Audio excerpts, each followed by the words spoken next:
श्री शनेश्वर देवस्थान आंदोलन पेटले, वाढत्या दबावामुळे प्रशासनाची सकारात्मक भूमिका, तोडग्याकडे हालचाल। श्री शनेश्वर देवस्थान येथील 363 कर्मचाऱ्यांच्या प्रलंबित मागण्यांसाठी सुरू असलेल्या बेमुदत साखळी उपोषणाने आता आक्रमक वळण घेतले असून आंदोलनाची तीव्रता वाढताच प्रशासनालाही अखेर सकारात्मक व लवचिक भूमिका घ्यावी लागल्याचे चित्र समोर आले आहे। कर्मचाऱ्यांनी वारंवार निवेदने देऊनही मागण्यांकडे दुर्लक्ष झाल्याचा आरोप करत उपोषणाचा मार्ग स्वीकारला होता। दिवाळी 2025चा दीड पगार बोनस तात्काळ अदा करणे, वेतनबदलातील फरकाची थकबाकी देणे, सप्टेंबर 2025 पासून प्रलंबित ईपीएफ, एलआयसी व कामगार सोसायटी कपातींचे धनादेश संबंधित खात्यांमध्ये वर्ग करणे तसेच दर महिन्याच्या 5 तारखेपर्यंत नियमित वेतन देण्याची हमी देणे या प्रमुख मागण्यांवर प्रशासनाने दीर्घकाळ दुर्लक्ष केल्याचा आरोप कामगारांनी केला आहे। त्यामुळे आंदोलन दिवसेंदिवस तीव्र होत असून उपोषणस्थळी घोषणाबाजी व संतापाचे वातावरण निर्माण झाले आहे। या आंदोलनाला आता विविध स्तरांतून पाठिंबा मिळू लागला आहे। शेतकरी संघटनेचे नेते व उच्च न्यायालयाचे कायदा तज्ज्ञ अजित काळे शिंदे, शेतकरी संघटनेचे कार्यकर्ते रवी मोरे, नेवासा तालुका इंदिरा काँग्रेसचे तालुकाध्यक्ष संभाजीराव माळवदे तसेच महाराष्ट्र ग्रामसेवक संघटनेचे अध्यक्ष दिलीप डिके यांनी आंदोलनाला उघड पाठिंबा दर्शविला आहे। विविध राजकीय व सामाजिक संघटनांनीही कामगारांच्या न्याय मागण्यांना समर्थन देत आवश्यक असल्यास रस्त्यावर उतरून आंदोलनात सहभागी होण्याचा इशारा दिला आहे। दरम्यान देवस्थानचे कर्मचारी त्रिंबक पाटील भदगले यांनी उपोषणस्थळी आक्रमक भूमिका घेत प्रशासनावर जोरदार टीका केली। कामगारांच्या घामाचे पैसे थकवून ठेवणे हा अन्याय आहे, न्याय मिळेपर्यंत हा लढा सुरूच राहील असा इशारा त्यांनी दिला। शेतकरी न्याय व हक्कांसाठी ते यापूर्वीही अग्रेसर राहिलेले असल्याने त्यांच्या नेतृत्वामुळे आंदोलनाला अधिक बळ मिळाल्याचे सांगितले जात आहे। आंदोलनाला वाढता जनसमर्थन मिळू लागल्याने परिस्थिती अधिक गंभीर बनू लागली आहे। याच पार्श्वभूमीवर प्रशासनानेही अखेर चर्चेचा मार्ग स्वीकारत सकारात्मक भूमिका घेतल्याची माहिती समोर येत आहे। संबंधित अधिकाऱ्यांशी चर्चा करून तोडगा काढण्याच्या हालचाली सुरू झाल्याचे समजते। कर्मचाऱ्यांच्या न्याय मागण्यांवर तातडीने निर्णय घेऊन आंदोलन संपवावे अशी अपेक्षा व्यक्त होत असली तरी प्रशासनाचा अंतिम निर्णय काय होतो याकडे आता संपूर्ण परिसराचे लक्ष लागले आहे। वाढत्या दबावामुळे येणारे काही दिवस या आंदोलनासाठी निर्णायक ठरणार असल्याचे स्पष्ट दिसत आहे। कामगार एकजुटीचा विजय असो। अरे कोण म्हणतं देत नाही, बोनस आमचा हक्क, बोनस आमच्या हक्काचं नाही कुणाच्या बापाचा। कामगार युनियनचे सर्व कामगार आपल्या हक्काच्या मागण्यासाठी आज प्रशासनाने आपल्यावर खूप दुर्दैवी वेळ येऊन दिली। वास्तविक पाहता आमचा विरोध हा आमच्यावर अन्याय झाला म्हणून असून आमचा विरोध हा कोणाच्याही विरोधात नसून प्रशासनाने जर वेळेवरच मानवतेची भूमिका घेतली असती तर ही दुर्दैवी वेळ आज कामगारावर आली नसती। वास्तविक पाहता या देवस्थानमध्ये कर्मचारीचं उपोषण म्हणजे प्रशासन व्यवस्थेला आलेलं हे एक अपयश आहे। कारण आजपर्यंत कामगाराचे वेतन असेल, इतर मागणी असतील, बोनस असेल, कधीच प्रलंबित आणि रखडला गेलेला नाही। आणि कामगाराला ज्यावेळेस प्रशासनाची नियुक्ती झाली तर आम्हाला वाटलं प्रशासनाच्या मार्गदर्शनाखाली काम करायला मिळेल, प्रशासकीय कामाचा अनुभव कौशल्य आम्हाला अवगत होईल। परंतु ह्या गोष्टी कामगाराला अभिप्रेत नव्हत्या की फक्त कामगाराकडून काम घेतलं जाईल आणि त्याच्या हक्काच्या मोबदल्यापासून त्याला दूर ठेवलं जाईल।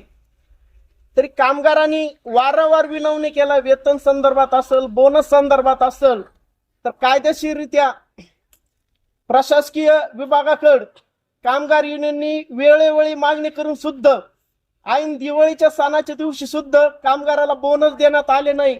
यामध्ये कामगाराचं बोनस रखडणं, वेळेवर वेतन न करणं, याच्यामध्ये सोसायटीचा भुर्दंड सहन करावा लागला।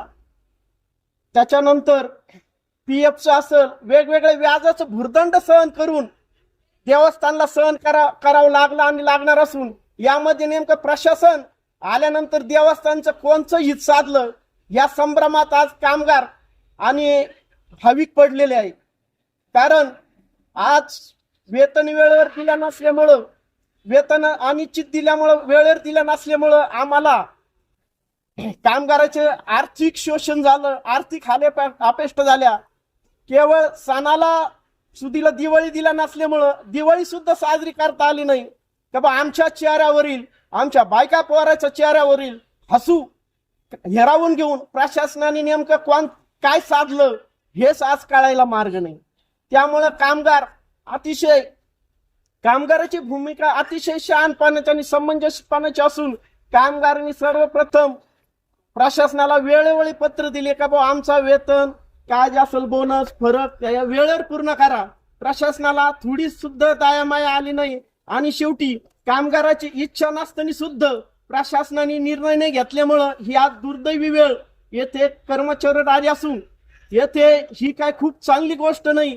प्रशासनामुळं या गोष्टी देवस्थानची बदनामी होऊन राहिली आणि भाविकांमध्ये कर्मचारी इथं उपोषणाला बसत असल्यामुळे तीव्र नाराजी छाटली जात असून एकीकडे भाविकांचं येणारं देवस्थानाला उत्पन्न असून सुद्धा प्रशासन बोनस द्यायला तयार नाही.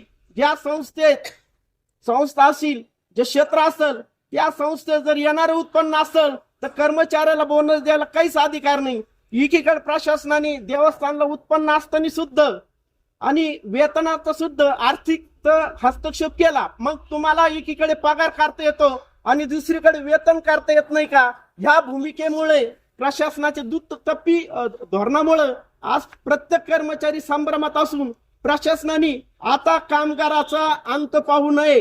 कारण आज उपोषणाचा पहिला दिवस असून कामगारांनी अतिशय समंजस्यपणे का कुठल्याही भाविकाची अडवणूक न झाली पाहिजे. ज्यांना सुट्टीच्या टायमामध्ये येथे कर्मचारी येऊन जे उपोषणाला बसले त्यांना पाठिंबा देत आहे, ही आमची शहाणपणाची भूमिका. म्हणजे कामगार काय आम्ही माघार घेतली नाही, परंतु इथून भाविकाची गैरसोय होऊ नये म्हणून आम्ही विचार करून राहिलो. परंतु प्रशासन अद्यापर्यंत कुठला बी जर विचार करत नसेल तर येथील शिंगणापूरमध्ये उपोषण म्हणजे याचे प्रतिसाद जगात पडतात आणि येथे कुठली घटना घडली तर 10 मिनिटात सगळीकडे जाते. त्यामुळे प्रशासनाची अजून सुद्धा वेळ गेलेली नाही. कामगाराचा अंत पाहू नये. प्रशासनाने या गोष्टीचा प्रशासनामधील विद्वान जाणकार लोकांनी याची दखल घेण्याची गरज असून दिवसेंदिवस आंदोलन हे तीव्र होणार असून वेगवेगळ्या संघटनेतील वेगवेगळ्या सामाजिक क्षेत्रातील लोक याच्यामध्ये जर सहभाग घेऊन आंदोलन जर तीव्र झालं तर पुढील जबाबदारी कायदा व सुव्यवस्था याचा जर भंग झाला तर याची जबाबदारी संपूर्ण आलेल्या प्रशासनावर अवलंबून असून आमचं आंदोलन एकदम शांततेत आणि एकदम संयमामध्ये चालू असल्यामुळे प्रशासनाने अंत पाहू नये. आणि पुन्हा एकदा सांगतो, प्रशासनामध्ये सरकारमधील जे विद्वान जाणकार घटक असेल यांनी याची दखल गांभीर्याने घ्यावा. अन्यथा तीव्र याचे जर प्रतिसाद उमटले तर याची जबाबदारी संपूर्ण प्रशासनावर राहील.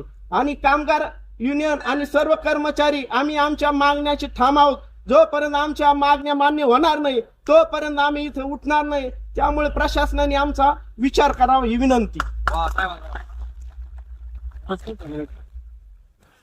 राजकीय, सामाजिक आणि देशातील प्रत्येक महत्त्वाची घडामोड सर्वात आधी पाहण्यासाठी आजच prince Maharashtra news YouTube channel subscribe करा.